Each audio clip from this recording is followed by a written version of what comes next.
Hai Sobat Gen Z dan Milenial, jangan lupa ajukan pertanyaan kamu seputar politik dan pemilu 2024 di platform Gen Z Memilih.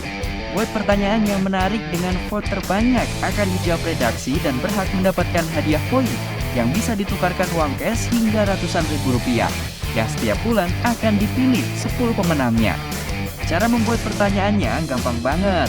Yang pertama, login akun IGN Times dan pastikan nama kamu sudah sesuai dengan KTP. Kedua, buka platform Gen Z Memilih, yaitu klik www.genzmemilih.igntimes.com. Ketiga, tulis pertanyaan di kanal Tanya Jawab. Lalu yang keempat, sertakan hashtag Gen Z Memilih. Pastikan penulisan hashtag tidak salah agar muncul di home Tanya Jawab. Yang kelima, pilih topik Indonesia. Dan yang terakhir, keenam, kirim pertanyaannya. Gampang bukan? Halo Sobat Gen Z dan Milenial, ketemu lagi bersama saya Eko Ardianto, jurnalis IDN Times. Kali ini di program Gen Z Memilih. Tadi di awal sudah diputarkan video bagaimana teman-teman Gen Z dan Milenial bisa ikut serta di kanal Tanya Jawab pada platform Gen Z Memilih di genzmemilih.idntimes.com, karena setiap pertanyaan yang nanti akan dipilih kemudian akan dijawab oleh KPU, Bawaslu maupun partai politik yang sesuai dengan pertanyaan yang dikirim oleh Sobat Gen Z dan Milenial. Nanti pertanyaan yang paling banyak dipilih akan mendapatkan poin dan poinnya bisa ditukar seperti biasa, setiap bulan akan bisa dicairkan, ada nilai rupiahnya. Nah, kali ini saya sudah kedatangan dua narasumber yang akan membahas tema siapa cawapres potensial Anies Baswedan. Pertama saya ingin memperkenalkan sahabat saya, teman lama saya sejak saya di lapangan, yaitu Kang Saan Mustafa. Selamat sore Kang Saan. Selamat sore Mas Eko, lama nggak ketemu. Kang Saan ini selain Ketua DPW Nasdem Jawa Barat, dia juga koordinator pemenangan pemilu Nasdem di Jawa Barat, benar Kang ya? Ya. Oke, narsum saya yang kedua di sebelah saya persis itu peneliti dari lembaga Carta Politika, Mbak Sinta Selvira. Selamat sore Mbak Sinta. Sore Mas. Senang berkenalan dengan Mbak Sinta. Baik, oke, karena kali ini kita akan membahas khusus nih tentang Nasdem dan siapa calon wakil presiden pendamping Anies Baswedan. Nah, kemarin seperti kita ketahui bahwa Nasdem bikin unjuk kekuatan kan setelah Partai PDI Perjuangan di sebelumnya, kemudian Nasdem di hari Minggu kemarin juga menunjukkan kekuatan, hadir ribuan kader ya kan dari Jayapura sampai Aceh. Kemarin Jawa Barat nurunin berapa orang kan? Kita kemarin nurunin 60.000 lebih. Gitu. 60.000? Ya. Oke. Jadi 60.000 lebih itu dengan 1.240 bus gitu. Dari seluruh Jawa Barat. Oke. Yang paling banyak ya daerah Bandung ke penyangga Jakarta. Itu apa sih Kang maksud dari tujuan kemarin tuh apel siaga itu kalau dari Kang Saan? Ya, pertama apel siaga ini kan lebih kepada untuk memastikan tentang kesiapan Nasdem menghadapi pemilu ya. Nah, dengan cara melakukan konsolidasi yang bersifat akbar dalam bentuk apel siaga. Nah, ini lebih kepada internal. Ini lebih kepada jajaran struktur partai yang masing-masing daerah itu kan melakukan konsolidasi internal sampai ke tingkat DPRT. Nah, jadi dari masing-masing melakukan tingkat konsolidasi sampai ke tingkat DPRT, coba kita konsolidasikan struktur itu di tingkat nasional dalam bentuk apel. Jadi sekali lagi ini lebih kepada konsolidasi internal struktur Nasdem dari DPP, DPW, DPD, DPC sampai DPRT untuk memastikan bahwa memang Nasdem benar-benar siap menghadapi pemilu 2024 yang akan datang. Karena targetnya nggak main-main juga kan. Targetnya berapa? 100 kursi. 100 kursi itu artinya berapa persen tuh? 100 kursi kalau misalnya 580 kira-kira hampir 40%-an. apa 20-an persen Dari sebelumnya tahun 2019 yang sekarang duduk di DPR itu 59 kursi. ya 9% suara. ya 59 kursi, suara 9, sekian persen, ya.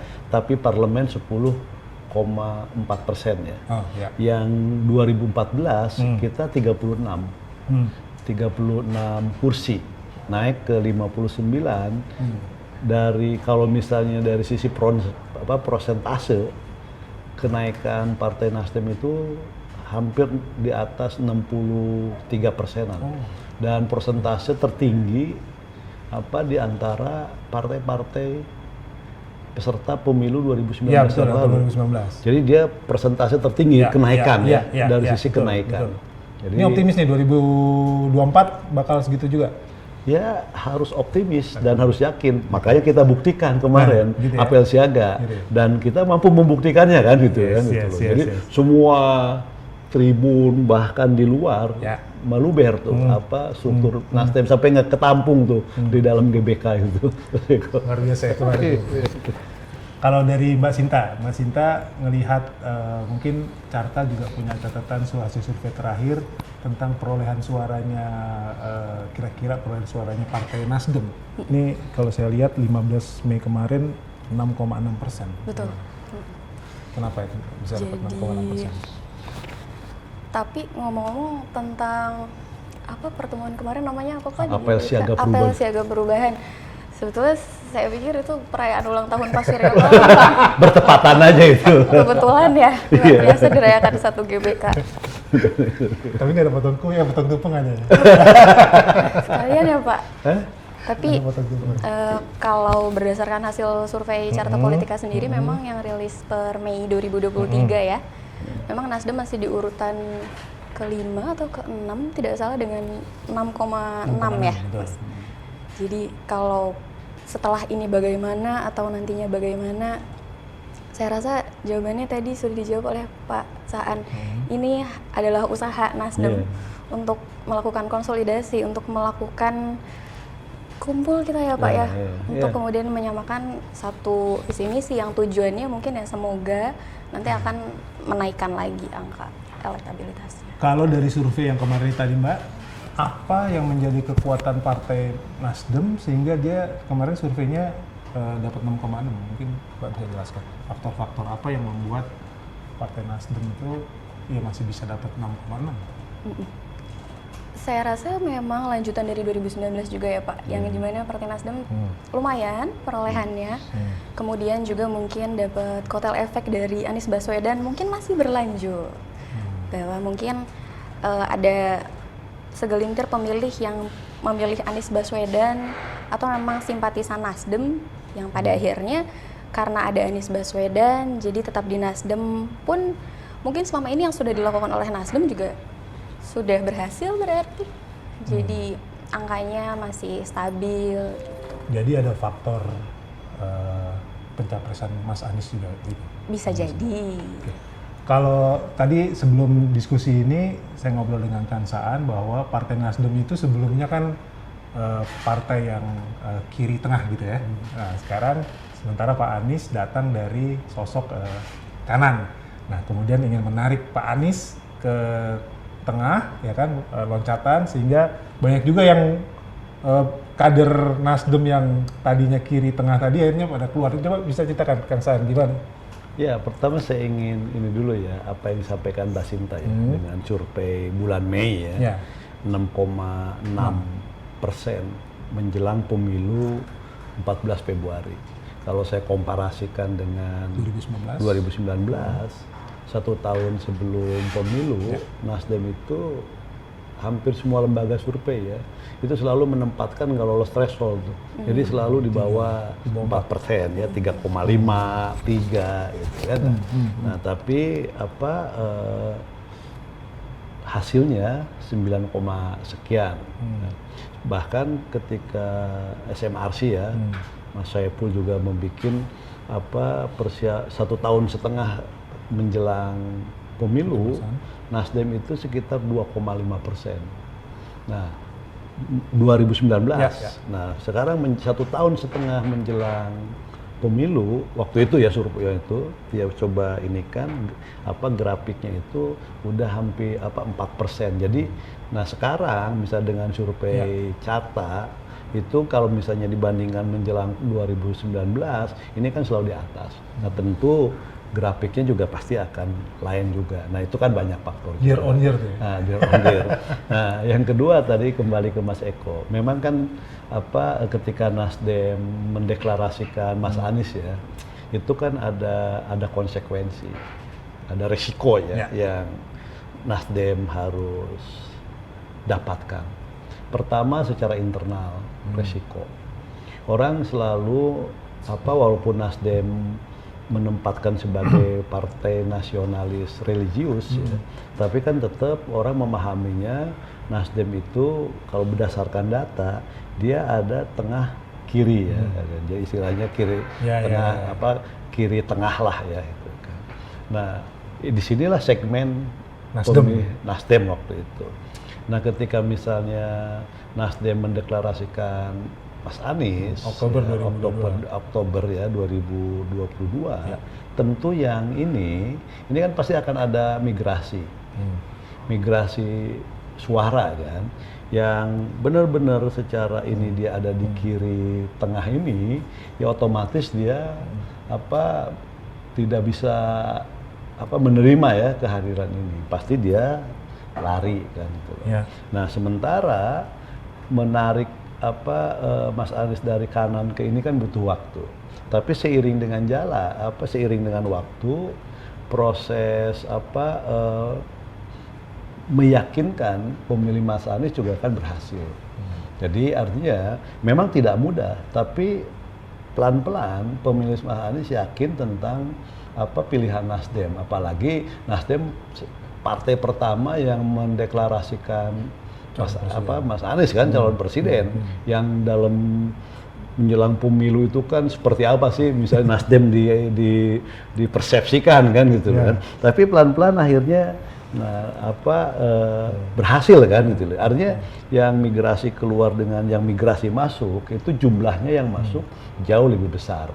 Makanya secara survei manapun Nasdem itu stabil di 6,5 sampai 8%. Bahkan ada lembaga survei yang menempatkan Nasdem dengan 12%, ada di posisi 3 besar kan itu. Tapi ya kira-kira itu. Nah, tapi kan seiring dengan waktu kan ini masih ada perjalanan. Trennya kan positif ya. Trennya kan positif kan itu, bukan tren yang apalagi negatif setelah kan itu. Pendaftaran para caleg-caleg itu. Iya. Trennya kan positif kan. Tren positif itu gini, grafik kenaikan partai di antara partai-partai yang lain, yang grafik kenaikannya kalau misalnya kita lihat dari semua lembaga survei, yang paling konstan naik itu kan Nasdem. Jadi dia konsisten naik kan gitu kan. Jadi nggak pernah Nasdem surveinya itu mengalami fluktuasi gini ya, tapi dia konsisten naik. Nah menurut saya ini ya positif gitu untuk menuju 2024 yang akan datang. Kemarin tuh sosok Pak Anies jadi sosok yang sentral juga di selain tentunya selain Bang Surya Paloh. Apalagi Mas Anies pakai baret Nasdem. Itu apa sih pesan komunikasi apa yang pengen disampaikan Nasdem sebenarnya dengan pakai baret Nasdem? Ya sampai hari ini kan karena baik Mas Aniesnya maupun para pendukung Mas Anies ya, relawan dan sebagainya, melihat yang paling karena Nasdem itu adalah partai pertama yang mendeklarasikan dengan segala konsekuensi yang diterimanya, maka Mas Anies juga ingin menyampaikan bahwa partai yang beresiko mendukung dia, ya Nasdem gitu loh kan. Nah, maka Mas Anies itu secara simbolik ingin menyampaikan, ya kamu harus membayar istilahnya konsekuensi yang diterima oleh Nasdem dengan cara memberikan dukungannya kepada Nasdem. Lihat nih kan posisi saya menggunakan baret Nasdem kan gitu kan. Jadi ini penting juga, dan tidak hanya pada saat nanti pemilihan, Tapi juga Mas Anies juga berkepentingan harus ada ketika misalnya Allah nakdirkan jadi presiden, itu kan harus ada partai di koalisi yang menjadi pilar utamanya, dan tentu secara kursi juga harus dominan kan gitu loh kan, supaya bisa menjadi jangkar bagi koalisi-koalisi yang lain, atau bahkan ada tambahan. Kan biasa kalau nanti menang kan ada koalisi baru juga kan. Nah, itu juga itu kan hal yang biasa aja. Nah, ini penting juga. Nah, Mas Anies melihat bahwa Nasdem itu ya harus menjadi pendukung utamanya kan. Nah, ini itu aja saya menangkapnya kan. Tapi kalau saya lihat sosoknya Mas Anies, nanti ada grafis ini. Nah, ini nih dari Carta Politika, Mbak Sinta juga ya, yang dirilis di bulan April sama dirilis bulan Mei. Kita lihat Ganjar Pranowo ada kenaikan dari 31,4% menjadi 30%. Pak Prabowo dari 31,4 turun sedikit jadi 31,1. Nah, Mas Anies nih, April dia 25,2%, kemudian di Mei dia turun nih kan 23,6%, ya walaupun ada margin error 2,6. Sebelum ke Kang Saan, mungkin Mbak Sinta bisa jelaskan nih temuan ini, Mbak Sinta. Dari April ke Mei, seingat saya, tapi survei Mei ini masih awal ya, kalau nggak salah, survei Carta Politika ini, bahwa pertanyaannya kalau kenapa turun gitu misalnya. Kenapa turun? Ya itu bukan sesuatu hal yang baru menurut saya. Apalagi dengan periode waktu yang memang kita tahu politik di Indonesia sangat fleksibel ya, Kang Saan ya. Jadi kalau naik turun sepertinya biasa. Oh gitu. Kalau kenapa Ganjarnya naik, Aniesnya turun? Semua masih bisa terjadi. Bukan berarti Anies ada masalah atau Ganjar jadi sudah pasti menang, juga tidak bisa kita langsung klik seperti itu. Tapi saya rasa mungkin pertanyaannya harusnya berarti Nasdem berterima kasih kepada lembaga survei yang telah merilis, karena berarti jadi bisa berintrospeksi ya, apa-apa saja yang bisa dievaluasi. Karena tadi ya, kalau kita menyangkut pada jawaban Pak Saan, Pak Anies itu salah satu calon atau satu-satunya calon yang mendeklarasikan diri paling dulu ya, Kang? Paling awal. 2022. Waktu itu sudah mendeklarasikan diri pada Oktober 2022, tapi justru perolehan suaranya sering ada di bawah. Kemudian yang terakhir juga malah turun ya. Jadi mungkin harus ada yang dievaluasi, harus ada yang diperbaiki. Di luar kita berbicara tentang apa-apa saja yang terjadi di Nasdem ya, seperti kejadian-kejadian yang menteri yang ditangkap, betul. Oke, Mbak Sinta.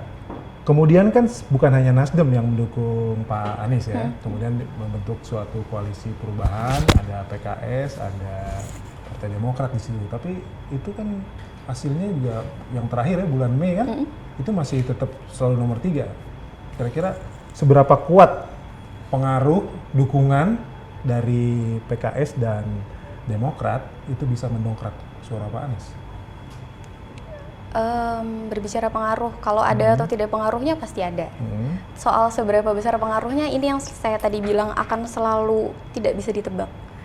Tapi kalau tentang 3 nama tadi, kita geser dulu selain ke partai ya. Kita geser dulu per nama nih. Kalau kita berbicara mengenai Ganjar, Prabowo, kemudian Anies. Kita kan tahu Anies saat ini dikenal sebagai antitesa Jokowi gitu ya. Jadi sepertinya besar pengaruhnya naik turunnya Anies juga. Saya bukan membela Nasdem, tapi sepertinya tidak selalu hanya karena partai. Tidak selalu dihubung-hubungkan dengan partai. Jadi bisa jadi memang sosoknya. Betul, bisa jadi memang sosok capresnya yang mempengaruhi naik turunnya perolehan suara Pak Anies. Begitu.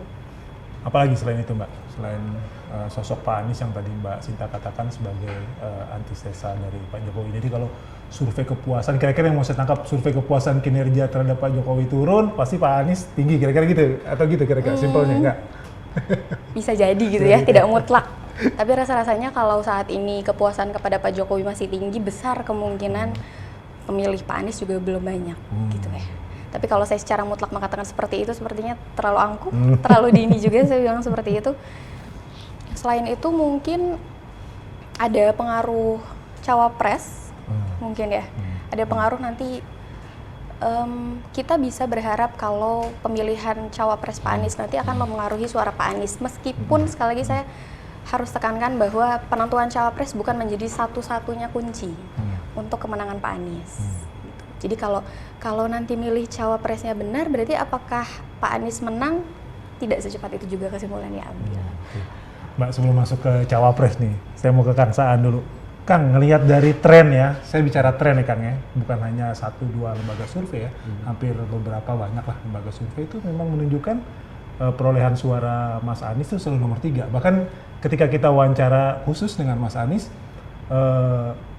kalau memang saya survei nomor 3, kenapa takut dengan saya gitu? Itu bahasanya Mas Anies tuh. Kalau dari Kang Saan kira-kira kenapa sih kok surveinya Mas Anies masih rendah, Kang? Ya, kalau lihat carta kan jauh lebih baik, 23%. Kalau survei-survei yang lain kan cuma 20, 22 kan, itu 22% lah ya. Saya kan ikutin semua lembaga survei.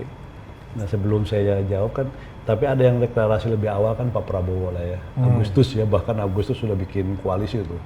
Dengan PKB itu kan gitu.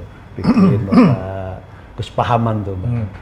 Nah, kenapa Mas Anies surveinya bahkan stag ya. Tapi kalau dibandingkan sebelum deklarasikan kan mengalami kenaikan yang cukup signifikan. Pernah di bulan November Mas Anies itu ada di posisi kedua ya. Posisi kedua, bahkan berjarak dengan Pak Ganjar itu agak dekat ya di bulan November. Nah, apa faktornya? Tentu yang pertama, saya melihatnya tingkat variabel utama yang saya pahami itu ada tingkat kepuasan terhadap Pak Jokowi.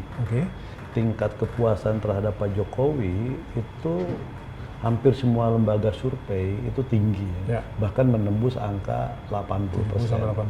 Ya, 80%-an kan itu. Nah, ketika misalnya tingkat kepuasannya menembus angka 80%, berarti yang tidak puasnya itu kan sedikit ya. Nah, yang tidak puas ini tentu karena menempatkan Pak Anies itu ini kan dipersepsikan ya, gitu. Walaupun Pak Anies dan Nasdem kan tetap bagian dari pemerintah kan. Ini kan di persepsi kan kita harus paham juga politik itu kan persepsi kan gitu kan. Politik itu kan tanda kutip persepsi, opini macam-macam kan, dipersepsikan, diopinikan seakan-akan berhadapan. Maka ketika tingkat kepuasan Pak Jokowi tinggi, ini kan berimbas juga terhadap elektabilitas Anies, itu satu lah kan. Jadi tapi kalau tingkat kepuasannya turun Pak Jokowi, pasti Pak Anies naik. Nah, ini kan masih panjang nih kan. Jadi pasti suatu ketika ada keadaan yang berubah, keadaan yang berbeda, Mas Anies akan mendapatkan momentumnya kan itu loh untuk naik. Apalagi belum ada satupun calon presiden yang menembus jangankan 50%, 40% aja belum ada. Maka bisa dipastikan hampir 80% yang namanya Pilpres ini 2 putaran. Nah, kalau dengan 3 pasangan. Pasti. Karena itu kan ya. Karena nggak ada sampai menjelang 7 bulan menjelang pemilu, ini kan belum ada yang tembus angka 40%. Rasanya berat banget untuk menembus 40% itu kan, apalagi 50%. Nah, faktor yang kedua, ini kan pemilih Mas Anies ini dengan pemilihnya Pak Prabowo ini kan berhimpitan sama. Nah, kenapa Pak Prabowo sedikit agak leading naik ya? Karena Pak Prabowo mendapatkan endorse dari Pak Jokowi. Double kan gitu kan. Artinya gini, masih ada pemilih-pemilih Pak Prabowo yang loyal. Jadi yang kecewa ada ketika misalnya ekspektasi pemilih Pak Prabowo tinggi, ketika gabung dengan Pak Jokowi masuk dalam pemerintahan kan banyak yang kecewa.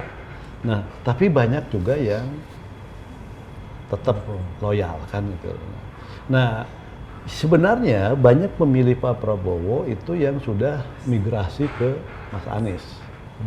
Nah, cuman endorse Pak Jokowi, Pak Prabowo mendapatkan pemilih Pak Jokowi. Nah, jadi pemilih Pak Jokowi ada yang memilih ke Pak Prabowo, nggak ngeblok 100% ke Pak Ganjar. Bahkan mungkin sekarang kalau dilihat prosentasenya, yang pemilih Pak Jokowi yang memilih Pak Prabowo jauh lebih banyak ketimbang ke Pak Ganjar kan gitu kan. Nah itu kan bisa seperti itu. Nah sebenarnya kalau waktu itu nggak ada, ini pasti Mas Anies sudah urutan kedua. Dan ini pernah dibuktikan itu di bulan November. Itu di bulan November Mas Anies ada di posisi kedua. Jadi jaraknya jauh. Nah, sekarang kan terpaut sekitar 9%-an dengan Pak Prabowo kan itu. Nah, jadi kalau dengan berdasarkan survei Carta Politika. Jadi dua faktor inilah, selain ada faktor lain tadi. Mungkin saja memang ada faktor calon wakil presidennya atau juga Mas Anies belum terlalu masif kan gitu kan. Untuk turun kan gitu kan, belum terlalu masif kan gitu kan. Jadi ini juga banyak faktor. Yang ketiga juga koalisi juga masih berputar terkait dengan soal di internal siapa calon wakil presidennya, masih di situ, belum berorientasi. Semuanya kan gini, kesadaran untuk berorientasi untuk mendapatkan tambahan pemilih Mas Anies mungkin belum sama juga kan. Jadi faktor-faktor itu juga menjadi penting. Tapi sampai sejauh mana nanti lihat tingkat kepuasan Pak Jokowi akan bertahan di angka 70. Kalau misalnya tingkat kepuasan Pak Jokowi 70% saja, pasti Mas Anies akan naik. Dan saya yakin bisa menyalip Pak Prabowo kan itu loh. Kalau lihat dari survei Carta, karena menempatkan Pak Ganjar di posisi pertama. Kalau tadi Kang Saan bicara soal momentum, sebenarnya publik tuh menanti kan, karena sebelum haji banyak berita kan nanti cawapresnya Mas Anies akan diumumkan setelah pulang haji, ya kan. Momentumnya itu kebanyak masyarakat tuh menantikan tuh kemarin sebenarnya tanggal 16 kemarin. Ternyata momentum itu hilang. Apa sih sebenarnya yang ditunggu sama Mas Anies untuk mengumumkan siapa cawapresnya? Mas Anies kan juga nggak memberikan limit waktu pulang dari haji itu. Dia kan bilang pulang dari haji. Nanti saya akan umumkan pulang dari haji kan. Nah pulang dari haji kan nggak ada limit waktunya kan, aja kan. Tapi yang pasti gini, terkait dengan soal cawapres ya, di semua partai koalisi lah ya, Nasdem, Demokrat, PKS sudah di nota kesepahamannya sudah menyerahkan kepada Mas Anies. Dan Mas Anies sudah berproses ya untuk melakukan proses pencarian terkait siapa calon wakil presiden yang ideal dalam ini Mas Anies ya, dalam ukuran Mas Anies, dan tentu juga bisa diterima oleh tiga partai koalisi. Proses pencarian kan sudah berjalan dari mulai di internal koalisi, ada nama Mas Ahaye, ada nama Pak Ahmad Heriawan, bahkan di luar koalisi ada nama Bu Hovifa, ada nama Mbak Yeni, bahkan dulu ada nama-nama yang lain kan, Pak Mahfud dan sebagainya. Nah dari proses pencarian yang dilakukan oleh Mas Anies, sebenarnya nama Mas Anies tentu sudah tentukan. Tinggal dikeluarkan saja kan gitu loh. Kemarin tuh saya mengutip itu karena nyangkut itu tadi. Di salah satu di media Identim menyebutkan bahwa menurut Mas Agus Harimurti, Mas Ahaye, nama cawapres sudah ada di tangan Mas Anies. Nah pertanyaan saya, tunggal atau ada beberapa masih alternatif? Sudah satu nama. Tinggal dikeluarkan saja. Siapa itu namanya? Nah keluarkan itu kan mencari momentum. Tentu momentumnya itu kan nggak bisa juga misalnya di acara internal. Kan kalau misalnya di acara internal disampaikan seakan-akan nanti dianggap monopoli Nasdem. Oke. Nah, kita juga kan nggak mau juga kan. Oke. Nanti kok diumumkannya di acara Nasdem sih kan, ya kan gitu loh kan. Oke. Pasti kan ingin ada apa momentum yang dibuat acara bersama ketiga partai koalisi gitu kan, supaya apa tiga-tiganya apa menjadi bagian yang tidak terpisahkan. Nah, maka mengumumkan calon wakil presiden juga harus apa didesain oleh ketiga partai, bukan di salah satu acara partai, internal partai. Kalau bicara momentum, ini besok udah Agustus, September, Oktober, kan Oktober ya pendaftaran kan? Kira-kira di bulan yang mana nih momentumnya? Ya, pokoknya sebelum KPU menutup masa pendaftaran calon presiden, pasti udah kita umumkan. Pasti gitu ya? Pasti ya? Nanti akan cari. Yang namanya momentum kan gini Mas Eko. Hmm. Momentum itu kan nggak bisa kita prediksi. Oke. Momentum itu kan apa istilahnya, dia seperti kilat ya, suka datang tiba-tiba.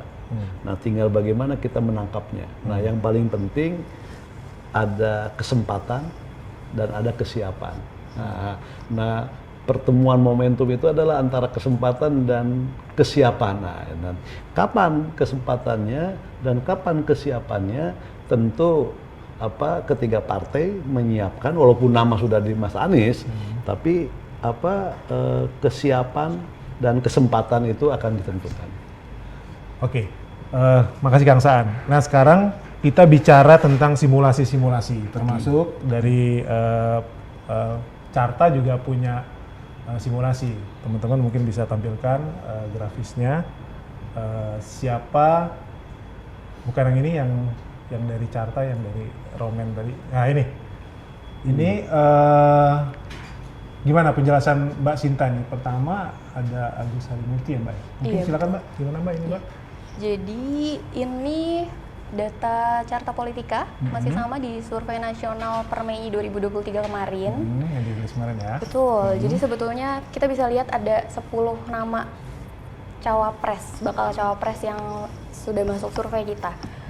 Kita bisa lihat kalau dari grafis ini memang ada 5 teratas itu ada, kalau saya urutkan berdasarkan elektabilitas cawapresnya, bukan Oke. Pak Aniesnya, Oke. itu kita bisa lihat warna biru warna seluruh biru ya. responden.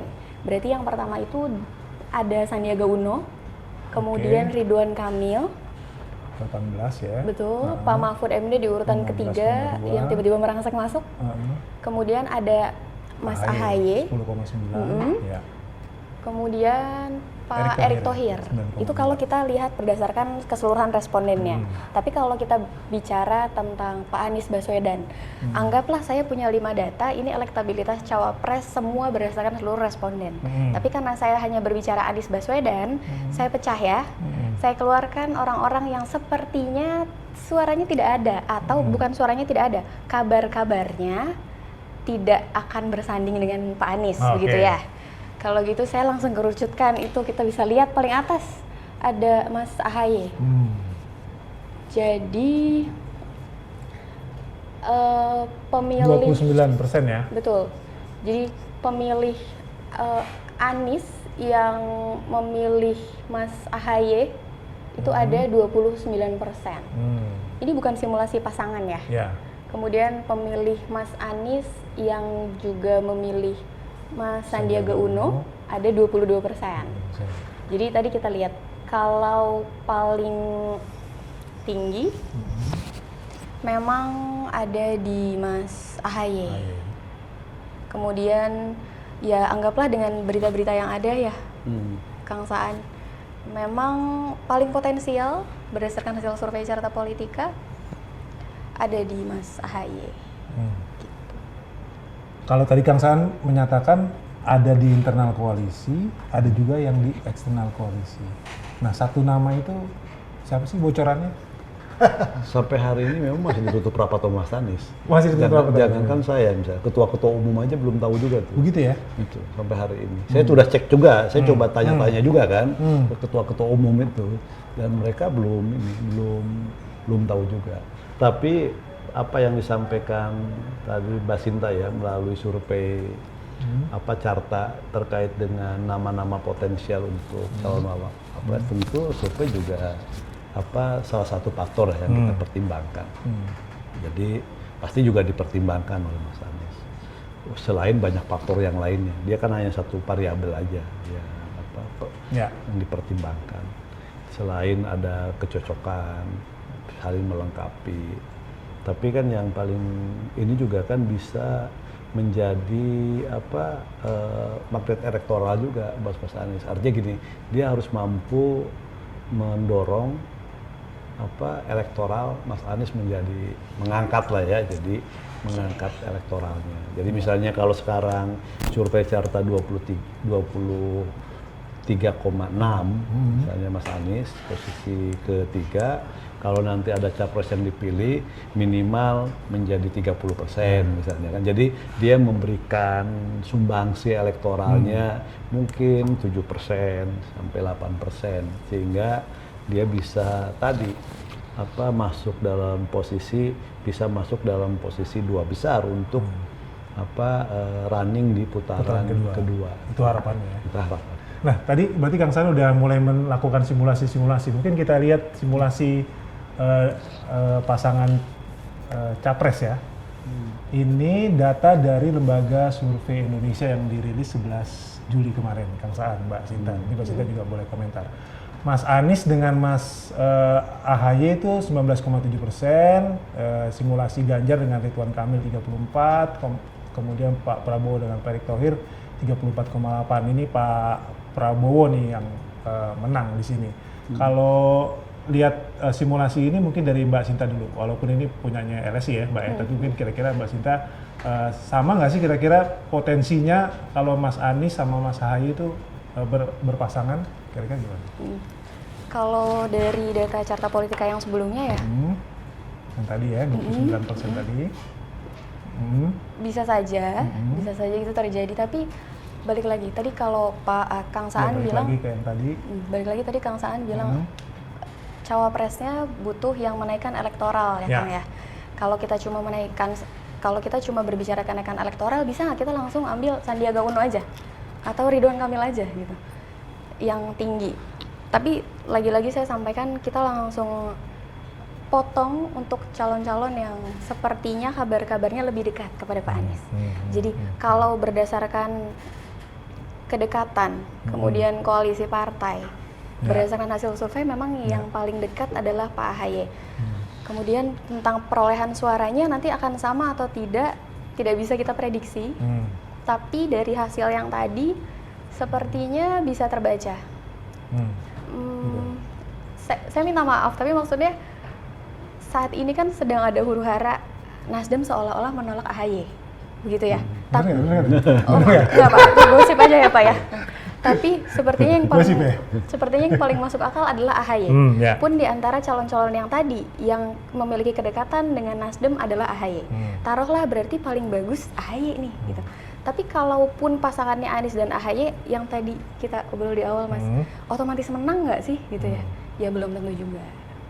Tapi semua itu masih bisa terjadi nanti gitu. Semua itu masih bisa berubah, semua itu masih bisa bergerak gitu saya pikir. Jadi kalau sama nggak nanti hasil surveinya, mungkin nanti akan bisa dilihat di survei carta selanjutnya. Kalau komentar Kang Saan dari simulasi yang pertama tadi nih, si Mas Anies dengan Mas AHY, kira-kira kalau melihat datanya LS ini pakai telepon acak sih Kang, ya kan, dengan 1.242 responden. Ya kalau telepon acak itu kan minimal data yang terkumpul ya tidak 100% dari ini, karena masih ada sekitar mungkin 20-25% orang kan nggak punya telepon ya, nggak punya telepon, sehingga bias juga menjadi lebih tinggi lagi lah biasnya. Tapi ini kan simulasi satu nama, seakan-akan Mas Anies sudah menentukan pilihan cawapresnya Mas AHY. Kalau dilihat dari ada dua lagi kan? Ada dua lagi. Nanti kan bisa lihat kan. Coba kita lihat yang kedua. Yang kedua itu Anies berpasangan dengan itu Kofifa. kan lebih naik lagi. Ya, 21 dapat 21,0. 21,0. Kemudian Pak Ganjar dengan Dia Pak juga akan Erik mengalami 4. penurunan kan mereka. Ya.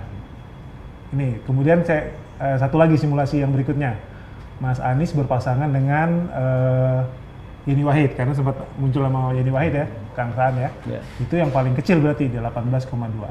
Kalau kita fokus bicara tentang pasangannya Mas Anies nih dari 3 nama tadi, Mas AHY, siapa namanya, Mbak Kofifa dengan Mbak Yeni.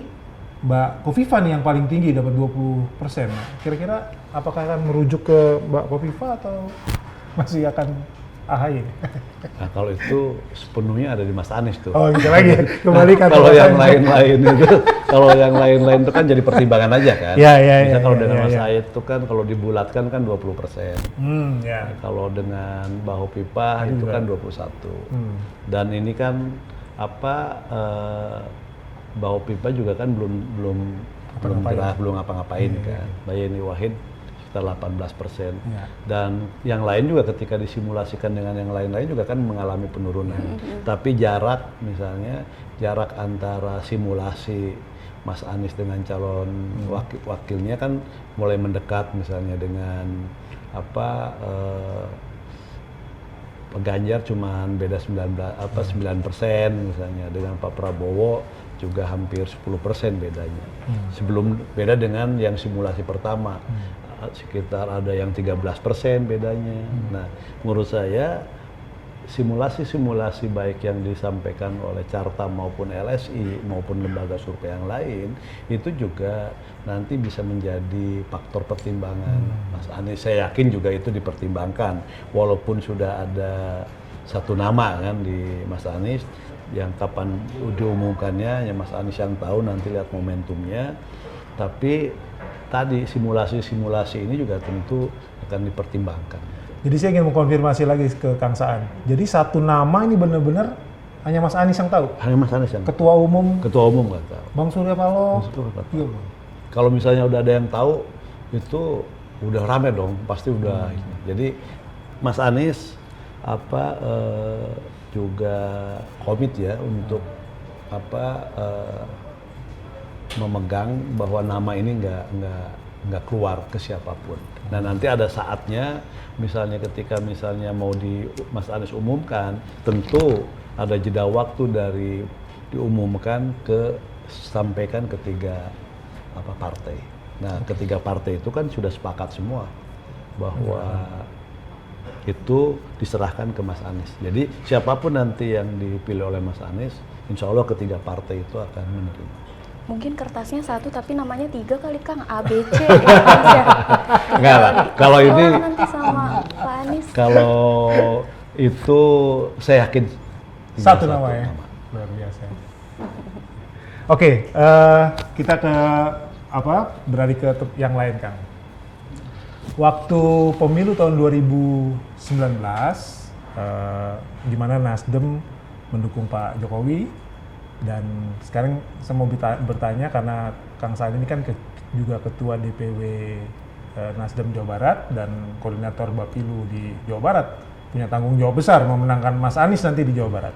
Tahun 2019, di pemilu tahun 2019, Pak Prabowo itu mendapatkan 16 juta suara lebih, Pak Jokowi 10 juta lebih, artinya ada selisih 6 juta suara. Pak Prabowo menang di 21 kabupaten kota, Pak Jokowi hanya menang di 6 kabupaten kota. Nah, kalau nanti siapapun lah, kita nggak menyebut siapapun cawapresnya Mas Anies nih, di Jawa Barat sendiri, bagaimana potensi Mas Anies bisa memperoleh kemenangan bahkan itu di Provinsi Jawa Barat? Iya, kalau dilihat dari sosok Mas Anies ya, dan yang Nasdem usung, itu suasana kebatinan masyarakat Jawa Barat rasanya relatif lebih nyambung ya dengan Mas Anies. Jadi daya akseptabilitas orang Jawa Barat terhadap Mas Anies ini tinggi. Nah, bagaimana daya penerimaan yang tinggi ini nanti berkorelasi dengan keterpilihan.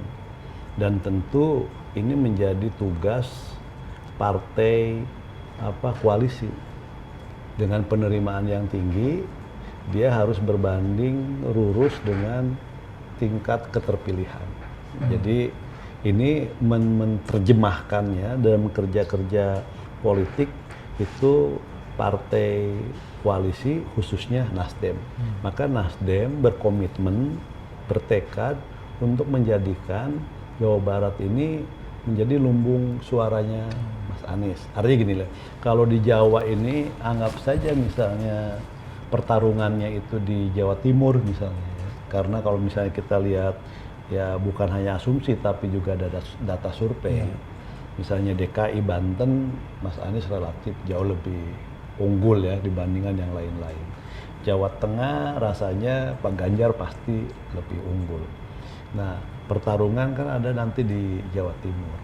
Nah, bagaimana nanti suara Jawa Barat plus DKI plus Banten itu bisa menutup bahkan melebihi di Jawa Tengah kan gitu loh. Nah, ini kan tugas partai pengusung khususnya Nasdem. Nah, saya punya data ya tapi data saya masih lama lah beberapa bulan ke belakang. Data bulan Maret ya. Pemilih Mas Anies dengan pemilih Pak Prabowo ini kan berhimpit. Artinya gini, ceruknya ini kan sama. Sama, betul. Ceruknya sama. Nah, per Maret ini Mas Anies mampu menyedot pemilihnya Pak Prabowo.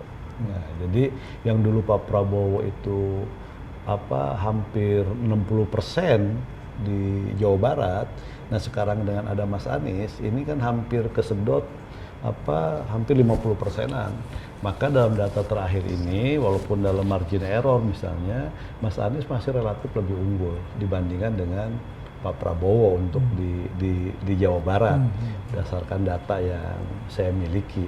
Tapi memang belum cukup signifikan.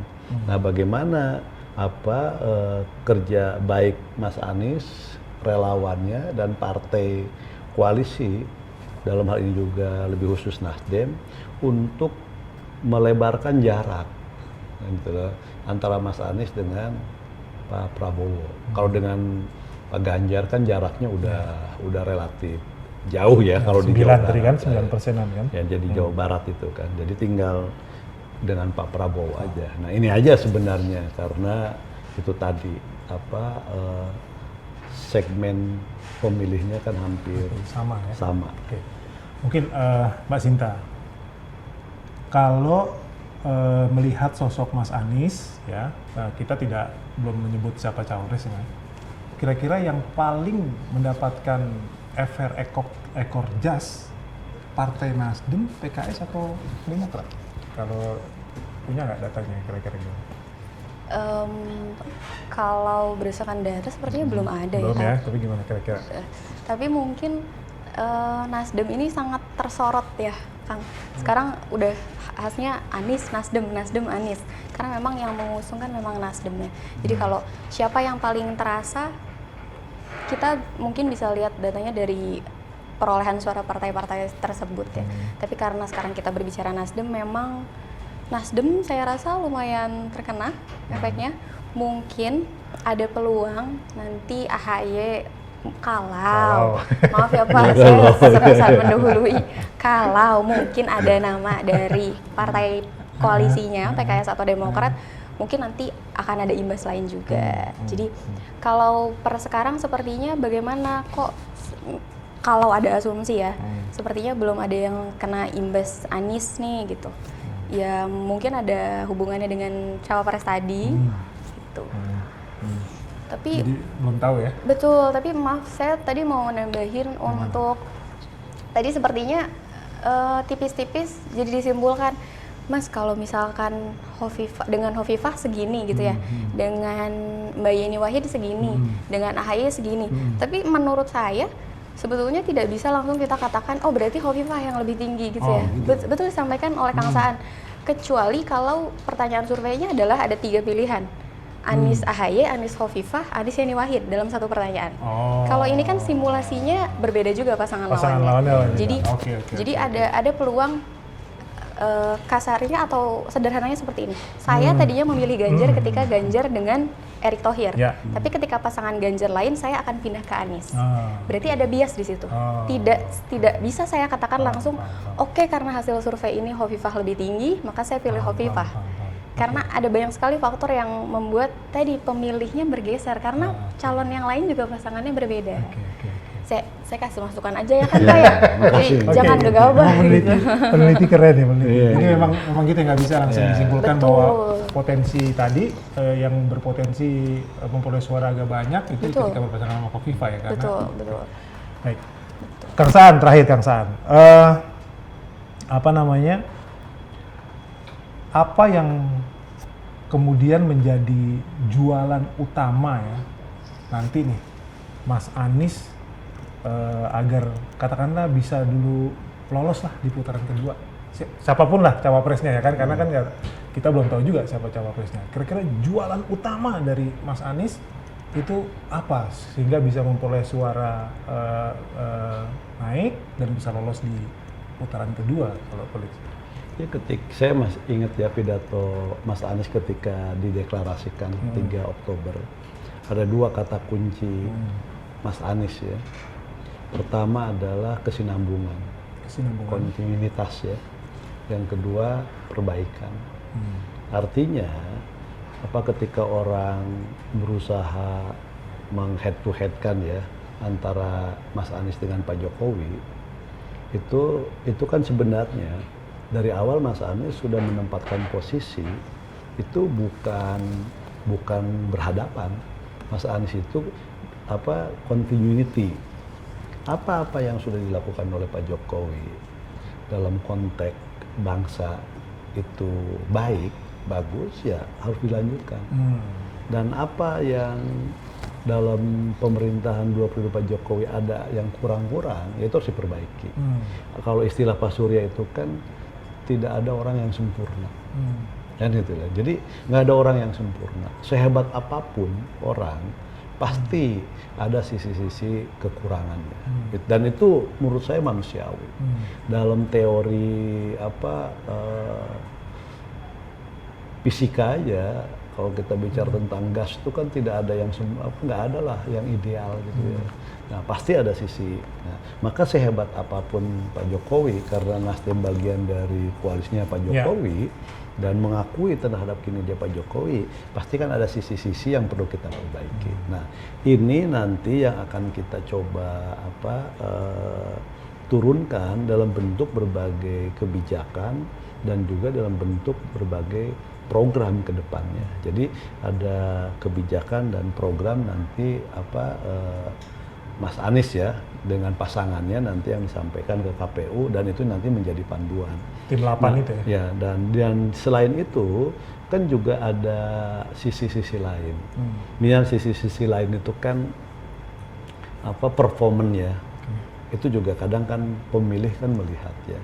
Ada faktor selain faktor tentang kebijakan, program dan sebagainya, tapi dari sisi personal juga kan ada menjadi daya tarik. Nah, bagaimana kita bisa mengekspor sisi secara personal kelebihan Mas Anies itu yang bisa menjadi daya tarik.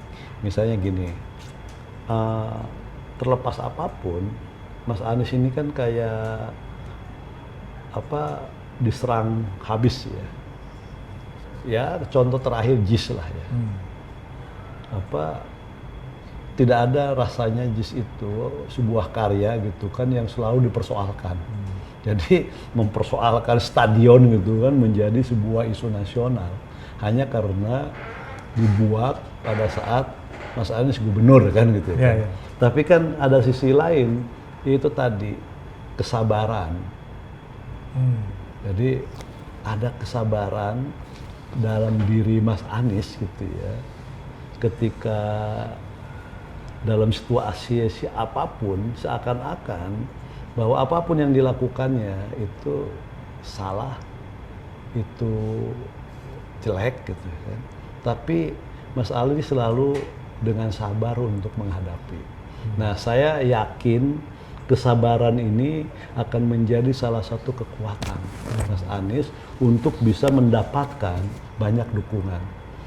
Ingat, istilahnya dalam bahasa agama ini, masa depan itu kan hanya menjadi milik orang-orang yang bersabar. Nah, gitu kan, wal asri kan gitu kan. Nah, ini akan menjadi sebuah kekuatan, saya yakin kan gitu kan, gitu kan. Karena apapun selalu dipersoalkan, dimasalahkan, dan Mas Anies dengan sabar menghadapinya, tidak marah, tidak emosional, dan tenang kan gitu loh. Apalagi kemarin dengan segala upaya sudah dilakukan, pidatonya di apel siaga lebih banyak dilakukan dengan doa Mas Anies kan gitu kan. Ya, kita berikhtiar sudah, tambah dengan doa, tawakal. Nah, dalam tawakal itu ya ada kesabaran kan itu. Nah, itu Siap, aja. siap kan saya. Mas Eko. Mungkin dari Mbak Sinta terakhir, kira-kira faktor, sama pertanyaannya, faktor jualan Mas Anies apa yang mungkin bisa mendongkrak suara Mas Anies? Kalau berbicara apa yang bisa dijual dari Mas Anies Baswedan ya, mungkin saya lebih akan berbicara data ya. Gini aja. Iya dong. Kita geser pertanyaannya nih Mas. Daripada ngomongin apa yang dijual ya kan Kang. Tadi katanya sudah kesabaran. Gimana kalau kita berbicara data aja? Jadi percuma kalau kita berjual sesuatu tapi bukan pada marketnya. Jadi kalau saya, oke lah kita fokus pada kesabarannya. Anggaplah DKI dan Jawa Barat masih bisa kita dapat perolehan yang lumayan ya untuk Mas Anies. Tapi menurut saya yang saat ini harus diperhatikan oleh Mas Anies adalah wilayah-wilayah yang suaranya masih rendah. Contohnya di mana? Seperti di Jawa Timur tadi ya. Nah, dari hasil survei Carta Politika terakhir, bahkan Mas Anies Baswedan itu hanya memperoleh suara 19% di Jawa Timur. Jauh di bawah Pak Ganjar 38%, atau bahkan Pak Prabowo 34%. Jadi kalau soal apa yang bisa dijual, sebagai peneliti, saya lemparkan itu ke Kang Saan ya. Mungkin yang sudah lebih kenal nih sama Pak Anies, yang bisa dijual kesabarannya, oke. Tapi silakan mungkin bisa mulai dilakukan gerakan-gerakan masif untuk memberitahu kepada masyarakat kalau Pak Anies itu sabar. Mungkin warga DKI dan Jawa Barat sudah tahu kalau Pak Anies sabar, Pak. Tapi masyarakat Jawa Timur belum. Nasihat kan? Iya, ada sih sebenarnya gini ya. Ada data juga sebenarnya. 5 tahun ya DKI di bawah Mas Anies itu kan kita bisa lihat ya perubahannya. Ya, Kadang ini kan juga jarang juga ada orang yang mengakui. Memang salah satu problem kita itu kan masih ada rasa belum bisa terima kalau ada orang bisa memiliki pekerjaan yang bagus lah kan. Pasti diulik aja. Misalnya gini, saya lihat bagaimana DKI tertata ya dengan baik ya. Misalnya kita nggak usah susah-susah Mas Eko, trotoar lah gitu kan. Ya. Mas Eko misalnya jalan lah ya. Komparasikan lah, tidak harus nyebut nama daerah atau apa ya. Misalnya kita jalan kaki. Saya sebagai orang yang senang jalan kaki, gitu, itu bisa menikmati. Ya, orang lebar, gitu kan, tenang ini gitu kan. Jadi ini dari sisi yang sederhana. Kan kita juga bicara ke depan. Misalnya saya juga senang bersepeda ya. Dan hampir tiap minggu saya lakukan bersepeda. Dia membuat, dan ini bukan hanya semata-mata hobi misalnya, tapi juga kan ada misi, ada visi. Bagaimana misalnya mentransformasi kebiasaan masyarakat itu menjadikan misalnya kayak jalan kaki, sepeda itu menjadi kebiasaan, mentransformasikan. Apa efeknya yang akan didapatkan? Kota yang ramah lingkungan, kota yang menghindari polusi, terus juga gaya hidup yang lebih baik. Maka harus dimulai dari kalau kita nggak bisa dari bawah, maka negara itu kan harus memberikan fasilitas, ruang supaya mereka bisa. biasa. Nah, ini memang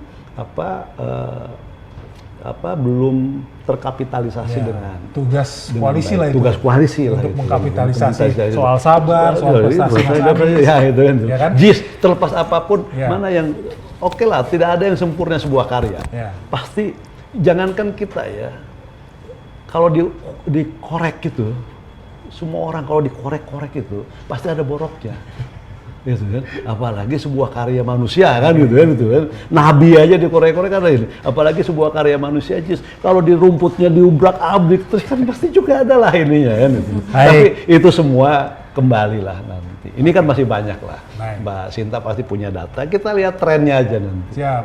Gitu, Mas Eko. Bicara soal sabar, Kang Saan tadi sudah menyampaikan ya kan bahwa kita nih warga Indonesia, khususnya sobat Gen Z dan milenial juga harus bersabar.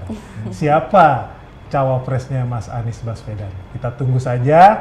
Terima kasih kedatangannya Mbak Kang Saan, Mbak Sinta di kantor IDN Times. Kita ketemu lagi di program Gen Z Memilih berikutnya. Selamat sore. Sore. Hai Sobat Gen Z dan Milenial, jangan lupa ajukan pertanyaan kamu seputar politik dan pemilu 2024 di platform Gen Z Memilih. Buat pertanyaan yang menarik dengan vote terbanyak akan dijawab redaksi dan berhak mendapatkan hadiah poin yang bisa ditukarkan uang cash hingga ratusan ribu rupiah.